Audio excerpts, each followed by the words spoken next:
10 October 10 থেকে 12 জন ভুট্টার গাড়ি লোডের কাজ করছিলেন। তারা সবাই সেই কাজই করেন। কাজ শেষে তাদের সর্দার চোলায় মদ পান করান। এরপর সবাই বাড়িও ফিরে গেছিলেন। তবে 11 অক্টোবর খবর ছড়িয়ে পড়ে চোলায় মদ পান করে 3 জনের মৃত্যু হয়েছে। যারা চোলায় মদ পান করেছিলেন তাদের সবাই অসুস্থ হয়ে পড়েন। তাদের অনেকে হাসপাতালে ভর্তি হন। 12 অক্টোবর রাতে চিকিৎসাধীন অবস্থায় আরও 3 জনের মৃত্যু হয়। এ ঘটনা জানাজানি হলে এলাকায় চাঞ্চল্য সৃষ্টি হয়। এর মধ্যে মৃত 4 ব্যক্তির মরদেহ গোপনে দাফন করা হয়। 2 জনের মরদেহ ময়নাতদন্তের জন্য মর্গে পাঠানো হয়েছে। নীল মজাদার গোলমার্ক পপস, কুরমুরে বাইটে ফুরফুরে লাইফ। আমার আব্বা অসুস্থ ছিল।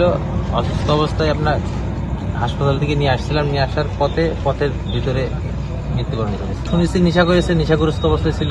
যারা অ্যালকোহল খেয়েছে সবাই লেবারে কাজ করতো। আপনার জিঙ্গাদা বাজারে একসাথে এক জায়গায় বসে এগুলো খাওয়ার পরে 2 জন হসপিটালে ভর্তি হয়ে তারপরে মারা গেছে। আর বাকি 5 জন আসলে এখনো অসুস্থ, এখনো মারা যায়নি।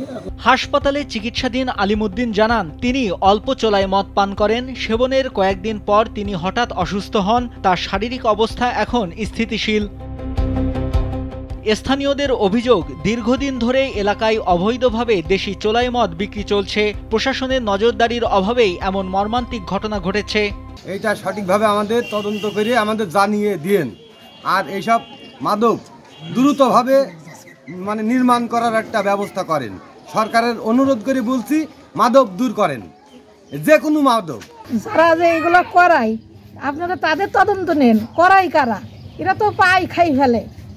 তদন্ত নেন করে আপনারা এর বিচার যেটা হয় সেটি করবেন। আমাদের পরবর্তী যে জেনারেশনগুলো যারা স্কুল রিলেটেড যারা ছাত্র আছে এরা পর্যাপ্ত পরিমাণে অ্যাডিক্টেড। এটা আপনাদের মাধ্যমে প্রশাসনের কাছে আমাদের আকুল আবেদন থাকবে এই জিনিসটা খুব গুরুত্ব সহকারে দেখার জন্য। চুয়াডাঙ্গার সদর উপজেলার শঙ্করচন্দ্র গ্রামে এ ঘটনা ঘটে। পুলিশ জানায়, উপজেলার ঢিঙেদ বাজারে 10 থেকে 12 জন গোপনে বিষাক্ত চোলায় মদ পান করেন।